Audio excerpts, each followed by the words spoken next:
So if you start taxing New Yorkers at $750,000, for those of us that live in the area, you can't find a house in the 5 boroughs for $750,000. You can't find a one-bedroom. That's my point. And so now you're starting to impose way more, I don't want to call them sanctions, but way more stress on the poor and the middle class that you ran your campaign on uplifting. So just to clarify, Zohran Mamdani wants to lower the tax exemption from $7 million to $750,000. Simultaneously, he wants to increase. He didn't even go down to 6 million. He didn't even go down to 5 million. He went under $1 million.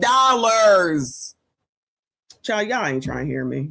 The tax rate from 16% all the way to 50%. And as these guys who live in New York just stated, you can't find a one-bedroom apartment in New York proper for under $750,000. So this isn't taxing the greedy bad billionaires. This is a tax that is coming for every single person in New York City. And the worst part is that applies to the entire estate. So if your parents left you a piece of property, some stocks, a life insurance payout, all of that is now subject to Zohran Mamdani's tax. If you run a small deli in New York City and just so happen to own the building, those two things combined are probably $5 million. Exactly. So if only the first $750,000 is exempt, even paying a 20 or 30% tax rate on the $4 million taxable value would be anywhere from $800,000 to over $1.2 million. Exactly. And the family would be forced to liquidate everything for pennies on the dollar just to pay the tax.